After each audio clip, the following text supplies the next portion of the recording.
It started with a border dispute. Humanity had stumbled upon Epsilon Eridani IV, a lush world rich in rare minerals, and claimed it as their own. The Concordance, claiming ancient rights, sent a delegation. But negotiations soured when a human mining crew accidentally disrupted a Vorlith psychic relay station buried deep in the planet's crust. The Vorlith saw it as sabotage. The Zarvok interpreted it as aggression. Captain Marcus Hale, a weathered veteran of Earth's colonial defense force, was on bridge duty aboard the USS Vanguard when the transmission came. The Vanguard was an old beast, a retrofitted cargo hauler turned warship, orbiting Epsilon Eridani IV like a guard dog. Hale rubbed his stubbled chin, his eyes narrowing at the holographic display flickering to life. The alien ambassador appeared, a Vorlith elder, its tentacles writhing in a display of controlled fury, flanked by a Zarvok crystalline form that pulsed with inner light. Primitive apes, the Vorlith hissed through the translator, its voice a slimy echo in Hale's ears. You have trespassed on sacred ground. Your insolence ends now. The Galactic Concordance declares war upon your insignificant species.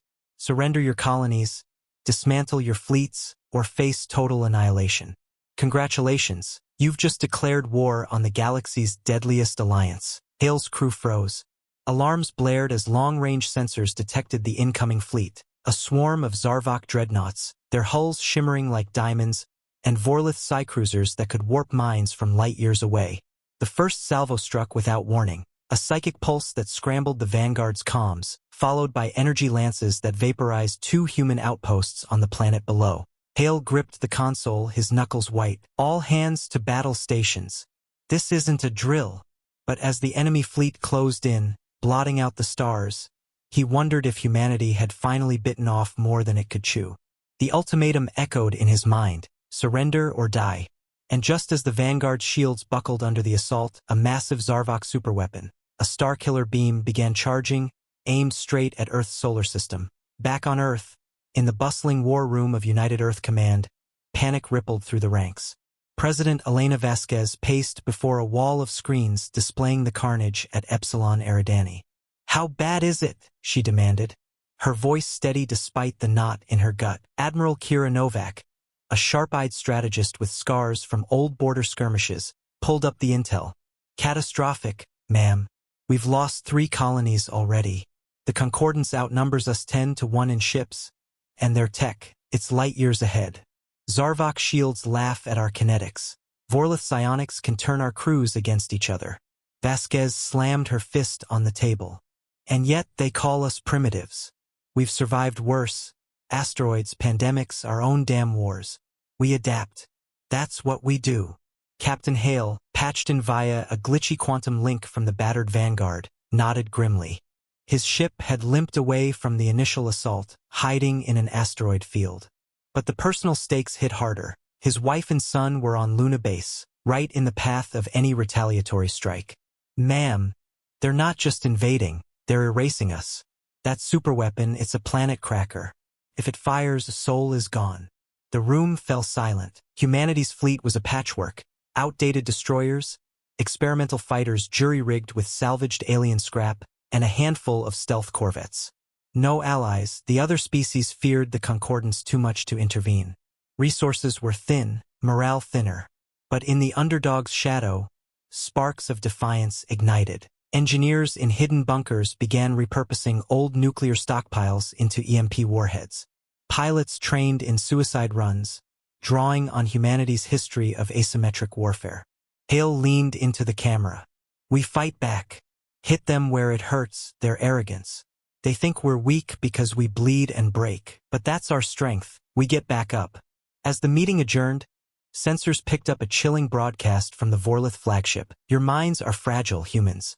We've unlocked your neural networks.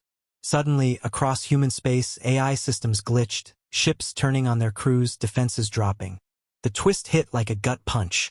The Concordance had infiltrated humanity's digital backbone, turning their own tech against them. With betrayal from within, the odds plummeted from slim to none. In the debris-strewn void near Alpha Centauri, Hale's Vanguard led a desperate ambush. The human fleet, what was left of it, had rallied in secret, using ancient radio signals to evade the Vorlith Psyscans. Remember Guadalcanal? Hale broadcast to his pilots. Outgunned, outnumbered, but we held the line. The attack began with a feint, decoy drones mimicking full warships, drawing Zarvok fire. Then came the humans' ace, repurposed chemical rockets from Earth's Cold War era, loaded with corrosive payloads that ate through crystalline hulls. No fancy energy weapons, just good old acid and fire. From the Vorlith commander's perspective, aboard the Psycruiser Nexus, it was baffling. The tentacled overlord probed the human minds, expecting fear. Instead, it found rage, a burning, unyielding fury. These creatures, they do not break, it telepathed to its Zarvok ally. Their thoughts are chaos, unpredictable. Hale's fighter wing screamed into the fray.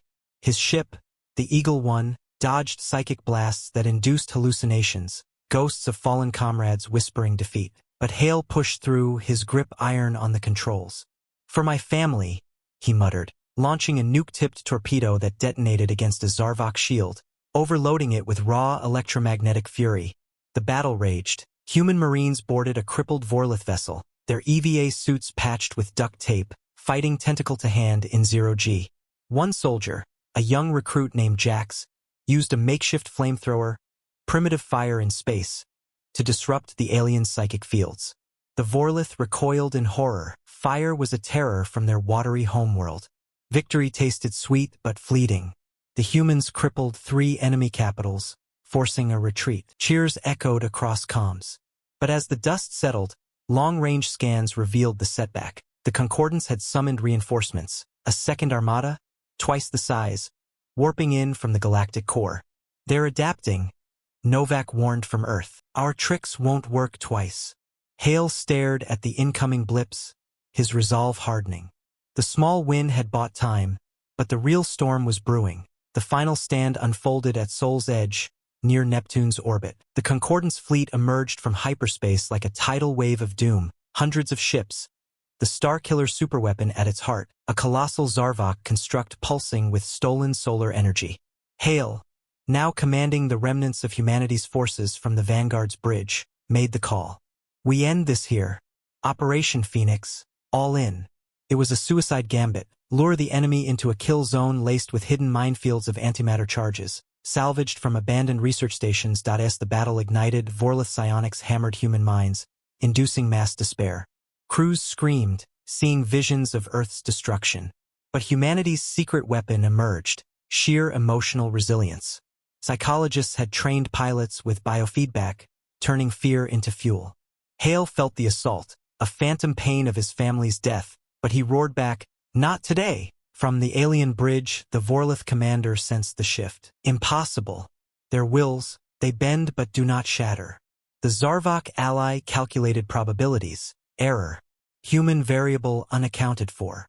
Hale led the charge personally, his Eagle One weaving through laser fire. He targeted the superweapon's core, exploiting a weakness uncovered by human hackers, over-reliance on predictable crystalline lattices. A squad of Marines, including Jax, infiltrated via a boarding pod, fighting through crystalline guardians with crowbars and grenades. "Primitive? We'll show you primitive," Jax yelled, smashing a control node. The tipping point came when Hale sacrificed the Vanguard, ramming it into the superweapon's shields, creating a breach. Explosions rippled as antimatter mines detonated, tearing the fleet apart. The Vorlith commander, in a last-ditch effort, unleashed a galaxy-wide psychic scream, but humans countered with a broadcast of defiant anthems, rock music from Earth's history, disrupting the aliens' harmony and the chaos. Hale ejected, watching his ship vanish in a fireball. The superweapon imploded, taking half the armada with it. The remaining ships scattered, their commanders broadcasting surrender. "We yield," the Vorlith gasped. "You are the deadliest." Humanity's grit had fractured the unbreakable alliance, proving that underestimation was fatal. And the war's aftermath, the galaxy transformed. The Galactic Concordance dissolved, its remnants suing for peace. Humanity, bloodied but unbowed, claimed a seat at the new Interstellar Council. Colonies rebuilt, stronger, with hybrid tech blending human ingenuity and alien salvage. Captain Hale, scarred and decorated, stood on Luna Base, reuniting with his family. His son hugged him tight. "Dad, you did it." Hale smiled faintly, but his eyes held shadows. The cost of victory, millions lost, including Jax and countless others. We all did. Proved we're not just survivors, we're the storm. Alien envoys arrived, tentative respect in their postures.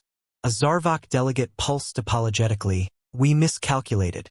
Your species' chaos is your power. The Vorlith, humbled, shared psychic tech as reparations, but humans integrated it cautiously, never forgetting the betrayal. As Hale gazed at the stars, he reflected on the HFY truth. Humans weren't the strongest or smartest, but their refusal to quit, their bonds of loyalty, made them unstoppable. The galaxy whispered warnings now. Beware the humans. They turn war into legend. And in the quiet, Hale whispered back, congratulations to us. We're just getting started.